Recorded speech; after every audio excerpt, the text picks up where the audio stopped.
Reflective practice, we're really talking about how to make the most of supervision, reflective practice and supervision. Before I go any further, I would like to acknowledge Aboriginal and Torres Strait Islander peoples as the traditional owners of Australia and recognise their continued connection to land, waters and culture. Pay our respects to elders past, present and to emerging leaders. And I come to you today from the lands of the Gunai-Kurnai people in Gippsland in Victoria, where it's quite rainy and cold, and it was very windy last night. That poor tree there would have been lying down if it was here. I'm Joanne Law, Director of Mediation Institute. I do a bit of supervision, some group supervision for an organisation and some individual, and often work informally as a mentor for people who ring up. But today we're talking about what is professional supervision, what is reflective practice, why it's so valuable, and how we do what we do. Firstly, with supervision, there isn't a uniform definition or agreed process throughout our sector, let alone the variety of sectors that do make use of supervision processes.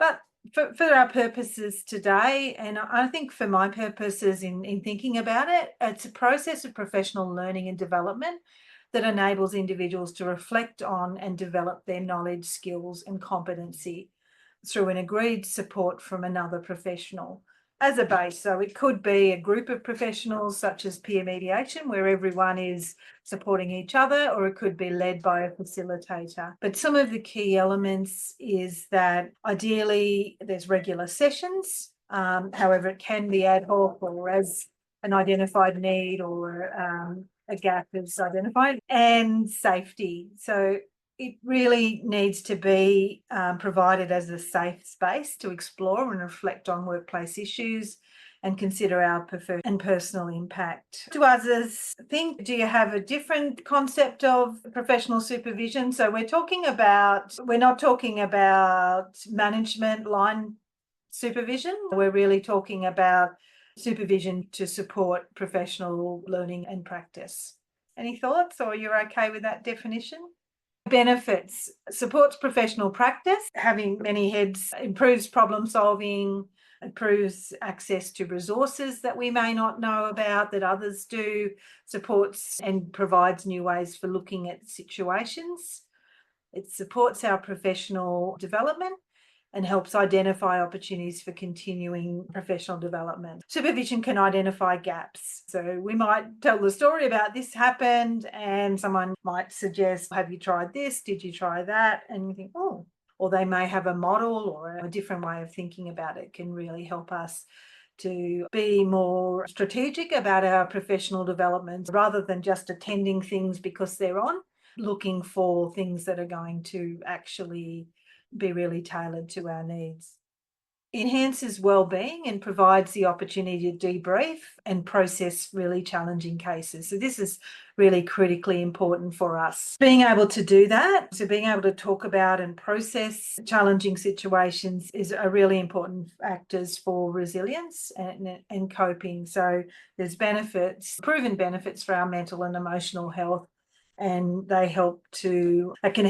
certainly help to prevent vicarious trauma taking hold, or burnout, or some of those other harms that can happen to professionals, particularly working in areas like ours where there may be challenging things people are sharing and we can risk compassion fatigue. So really making use of a supportive supervision group or supervisor can help protect us against some of those challenges. Enhances team connection and builds relationships if it is a supportive and respectful group. Builds the participants' practice flexibility, so bringing in new ideas and perspectives. So we're not doing 20 years of 1 year, we're continuing to grow and evolve as we gain experience and get new ways of looking at things. Definitely a support for new practitioners and also for those who may have a number of different roles and you're infrequently participating in mediation. So having that group that you can be really beneficial for those sort of situations. And of course, it supports reflective practice techniques that give the opportunity to critically reflect on actions and those of others. Are there any other benefits that anyone would like to share or consider that I've missed?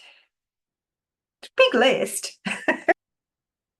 But there are challenges. So some of the key challenges around supervision, certainly lack of clarity. So if there's a lack of clarity between the aims and objectives of the supervision, it can be problematic. Supervision isn't just a chat, although it's done through talking, but it's got a purpose. Sometimes there can be a misalignment. So the supervisor may have one idea of what they're trying to achieve in supervision, and the participants may have different ideas. And so it's never going to really gel properly. There's going to be issues. Having conversations around what actually is being intended for the supervision, and that may vary depending on context. Lack of safety.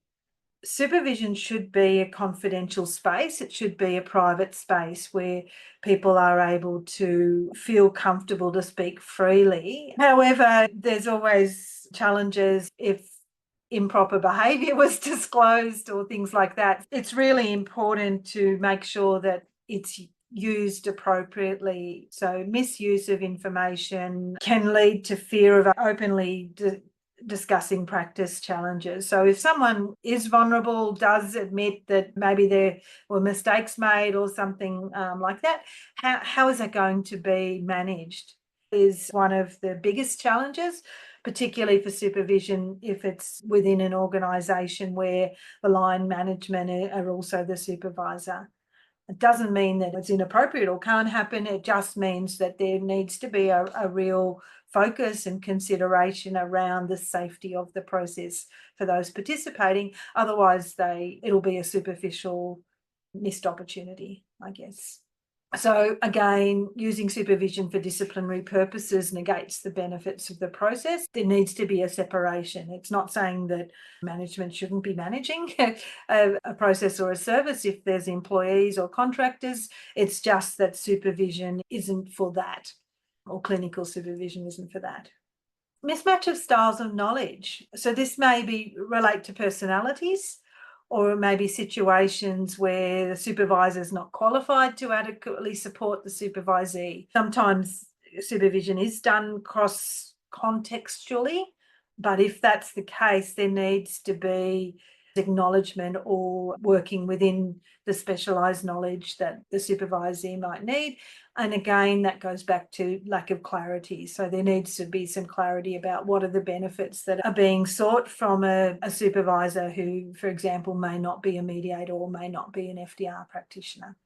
Lack of emotional support. Group supervision, so maybe an inappropriate mix of members. Emotional support. One of the big benefits of supervision is if it's able to really embrace the concept that it can be used as part of professional wellbeing and not just for professional knowledge. But it's also not just for wellbeing. It is clearly a way of enhancing professional knowledge, so building knowledge and skills. So balancing those so that both are part of the process.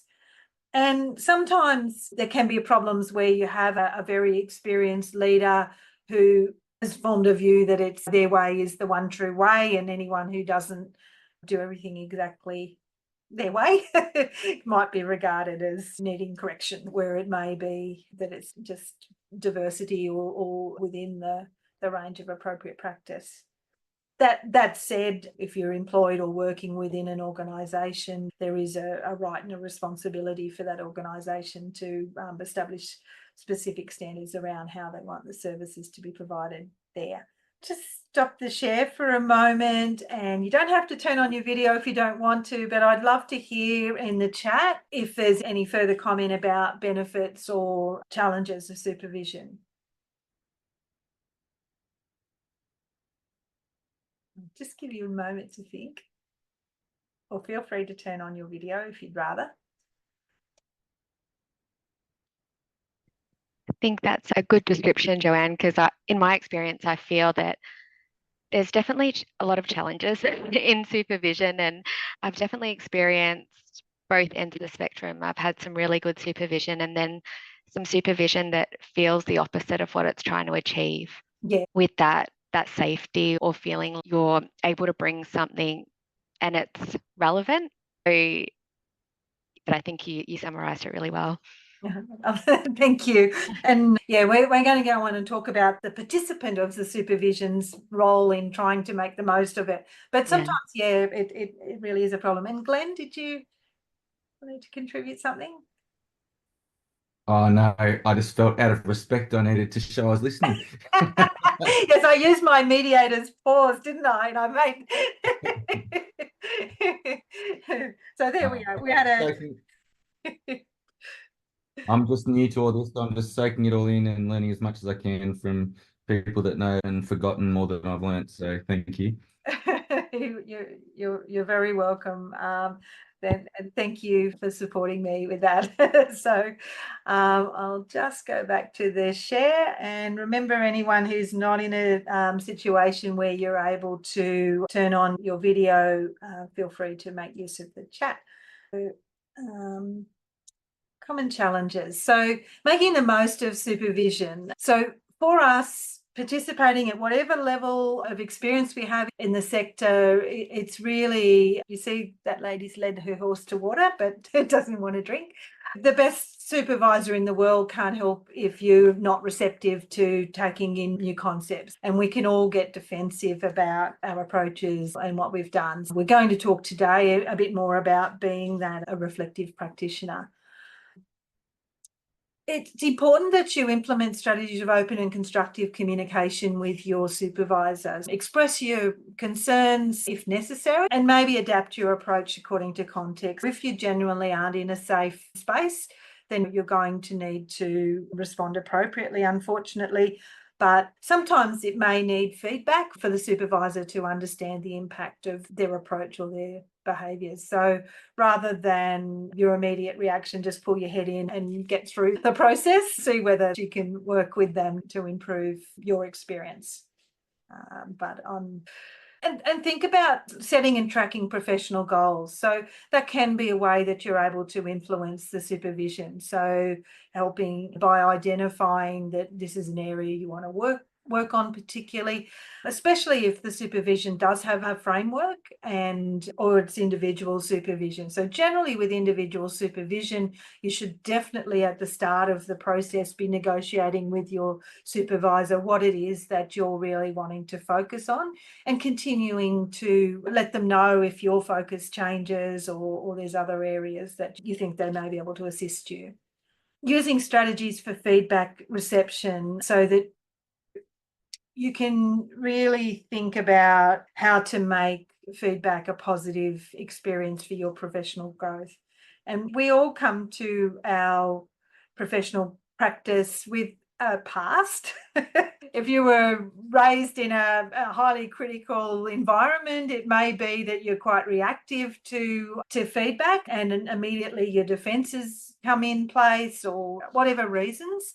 Having that self-awareness to realise that and think about that as perhaps an area for you to work on for your own professional development and capacity. And it doesn't mean that feedback's always right, but it's always got something that we can get a benefit from, even if it is critically evaluating and thinking, yeah, I can see their point of view, but, in the context, maybe it's not accurate, or it may be an indicator for you that you need to improve the way that you tell the story so that you can get the full picture out more effectively.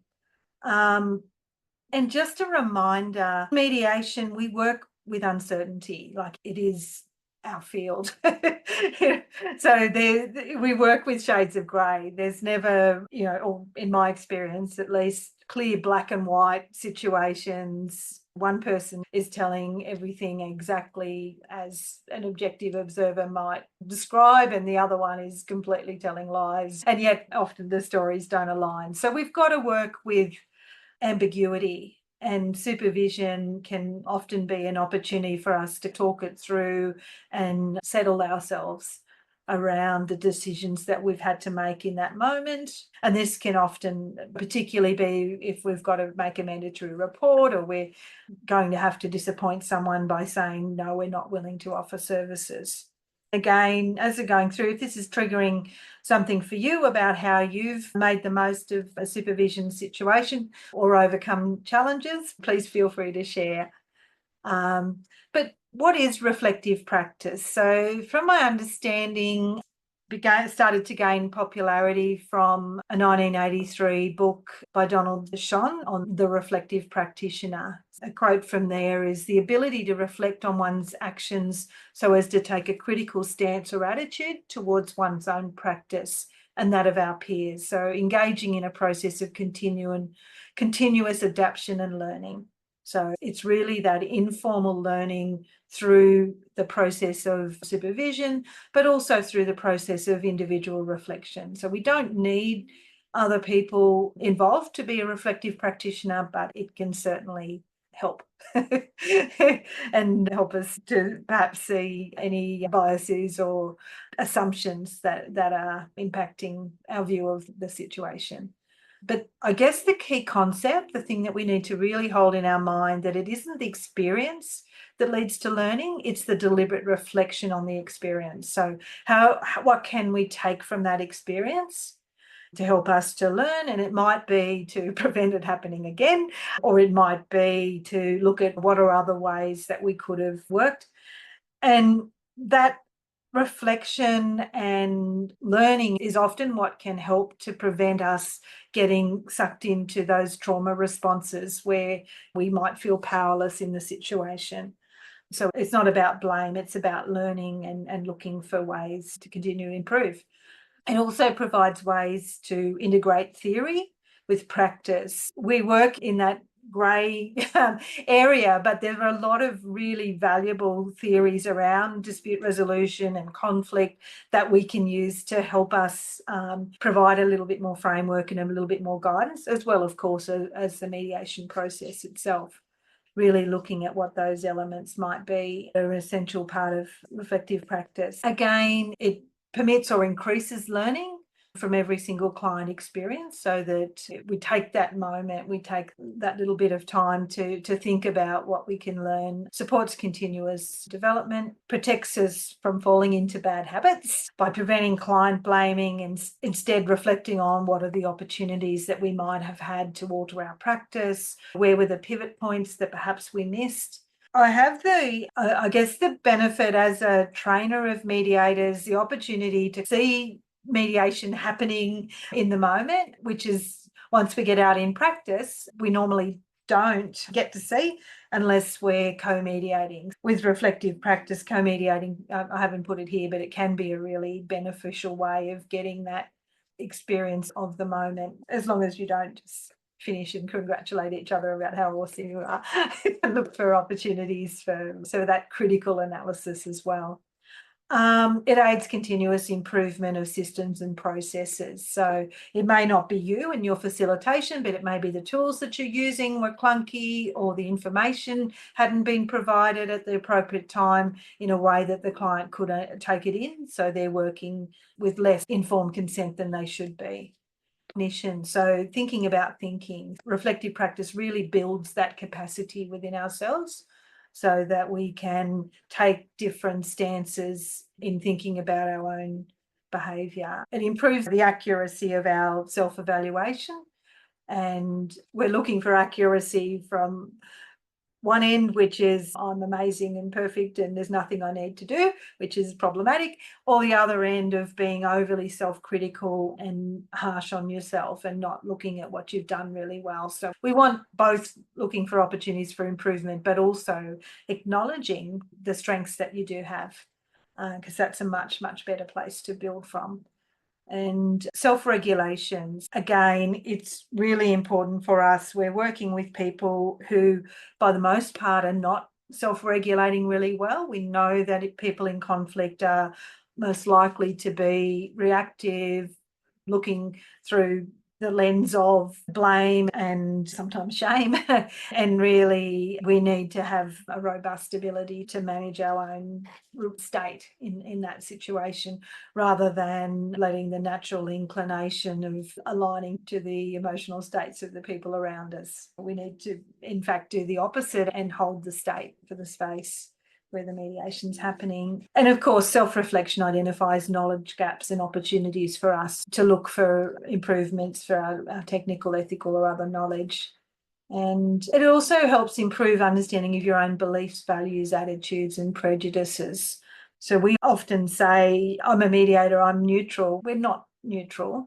We may be working, trying to be as even-handed as we can, but we are a catalyst, like we are changing the situation, because otherwise nothing would change. And why on earth are people coming to mediation? So what we've got to really do is increase our awareness of, oh yeah, that's fair enough, or oh no, you're completely wrong, and that self-talk so that we can manage that, so we're not creating an undue influence or aligning or any of those things that we're not to do.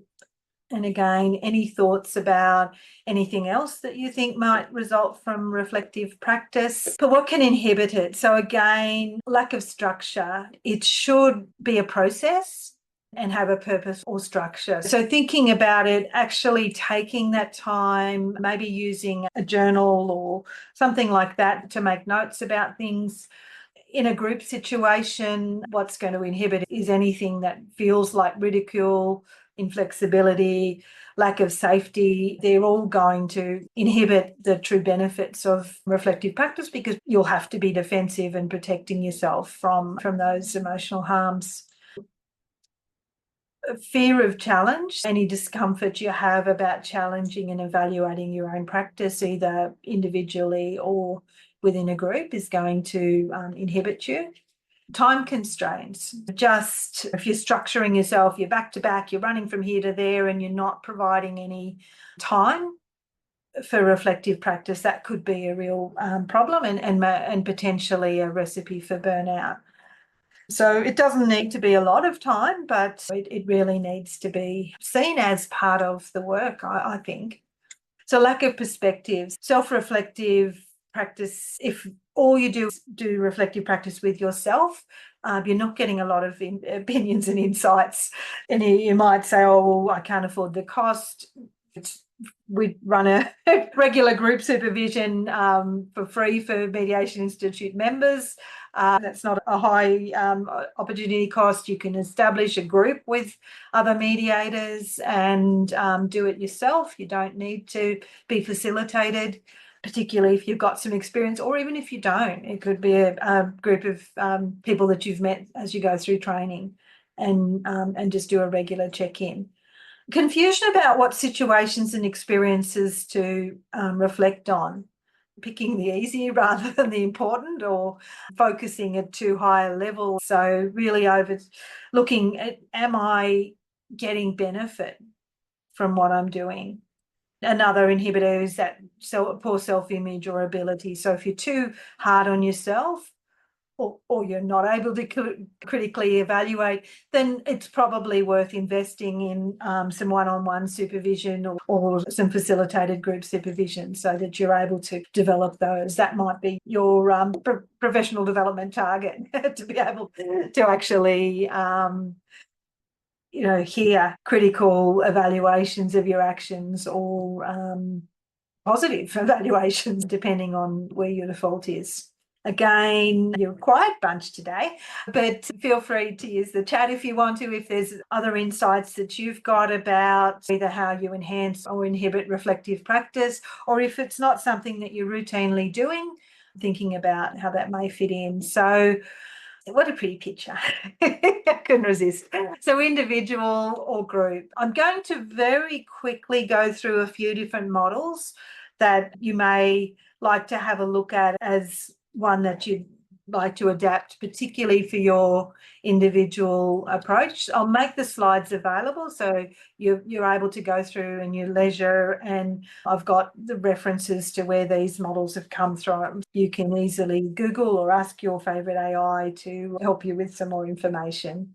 But this learning cycle, it's a very simple one of what just happened. So this is something that you might use in a really quick way, even within a mediation where something shocks you a bit, or you're thinking, oh my goodness, or you've said something and you've got a really strong reaction from a client. You know what? So what next? Yeah. Oh, thank you, Crystal. We've got a comment. Yeah, so really talking about having a structure seems mandatory. Yeah, you would think so, but it's not always there. And yeah, knowing when to push, when to support is really important in terms of supervision. If you are facilitating supervision or providing feedback to your supervisor. So here's one of the simple models. Another one is a model of experiential learning that comes out of the training sort of sphere. That's David Kolb, but it's still relevant to us because remember, supervision, reflective practice is a learning process. So what's the experience, the observations and reflections, and again, facts and feelings. The same way that we work with clients to try and help them to express facts and feelings, we need to do the same ourselves. Formation of abstract concepts and generalizations. So that's around what have we learned, what could we apply, and then testing. So in a new similar situation or in a different situation, how could we apply? Can we check the results? So that again, that's about learning and then applying. This other one is about reflection in action and double loop learning. Single loop, identify the problem, fix the problem, but not going beyond that.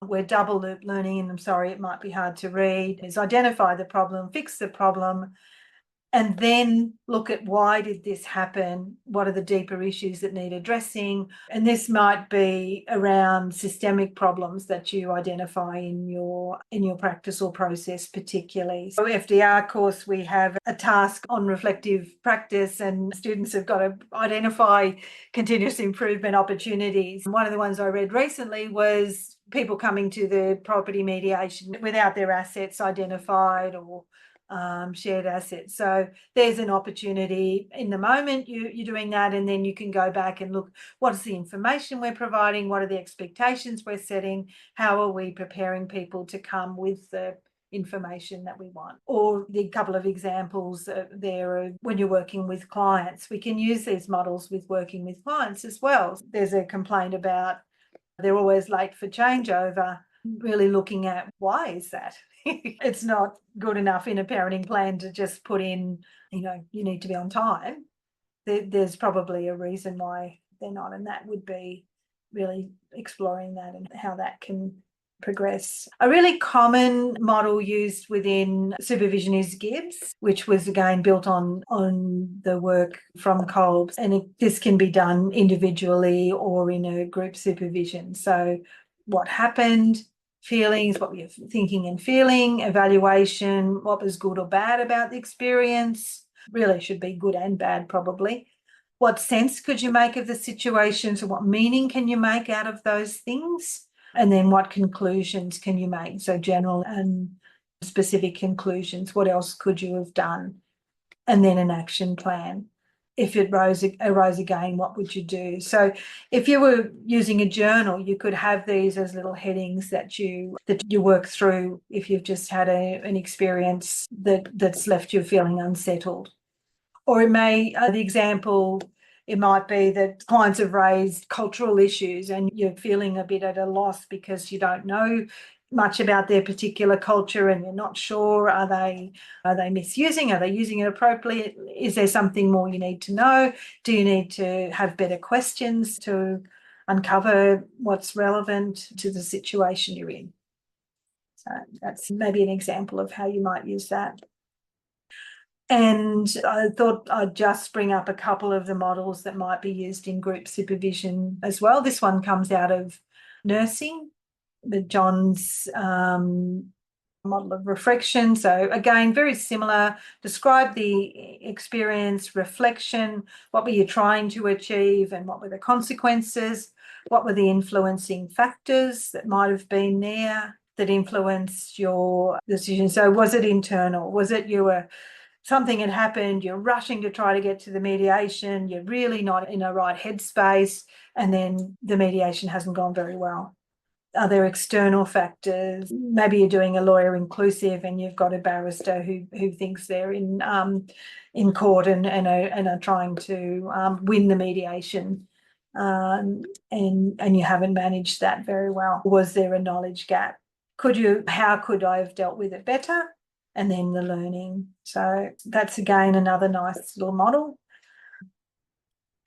Reflective lenses. This one looks at changing the lenses that you're looking at things. So your view, what you thought happened, the learner's eyes, so interpreting, was it what we meant to happen? This is how a supervisor may work as well, bringing in the group, so getting their perspective.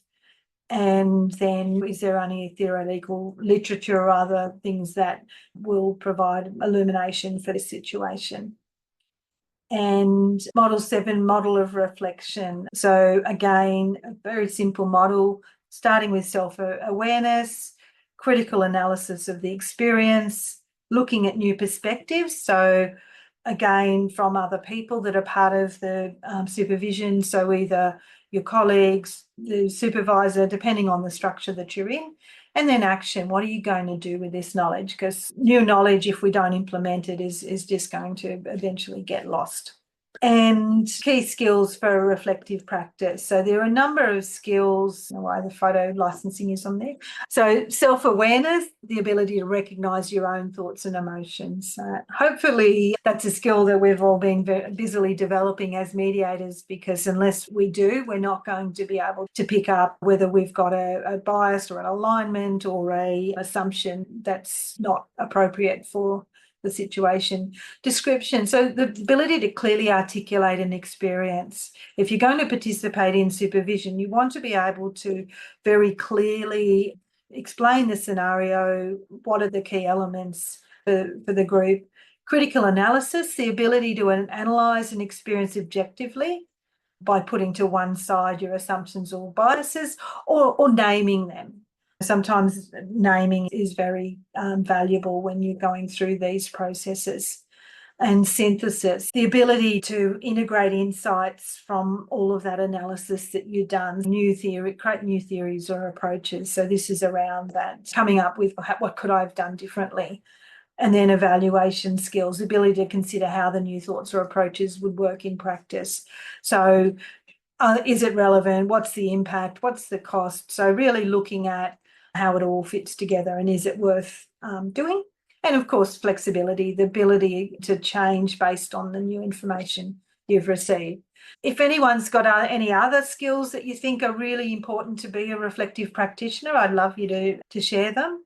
But that sort of came in for me as the top 6, if you like.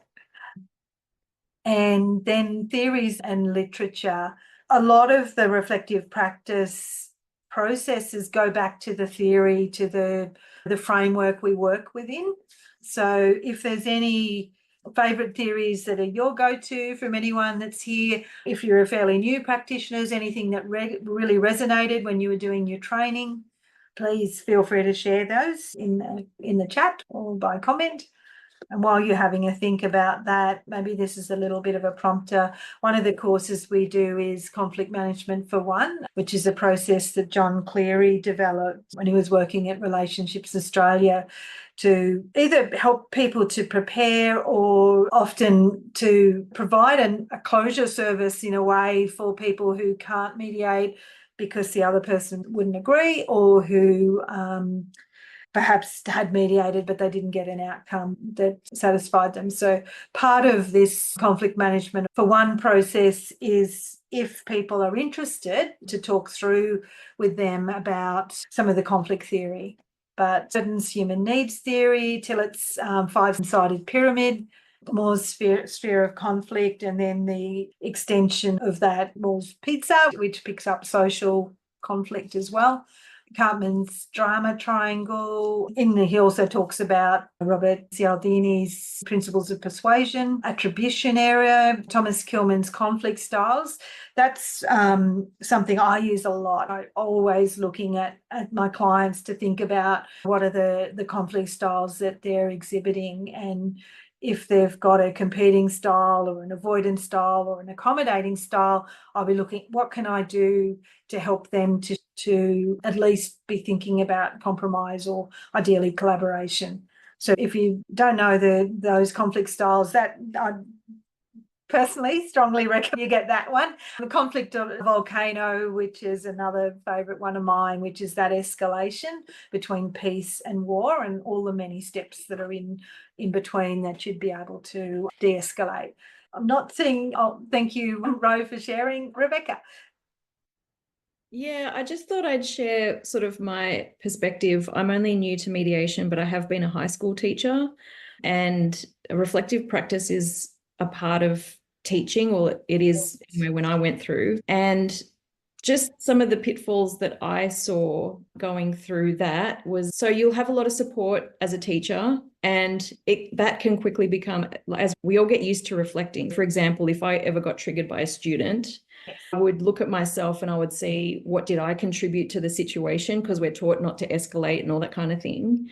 And if there was one thing that I saw in me that I needed to look at, I wouldn't write the student up. Oh, that was a free pass, because that was a learning for me to actually be a human. Yeah. But I found that you have a supportive environment, teachers are supporting each other, in the staff room, we're all talking. And then in some schools that can become a very us versus them.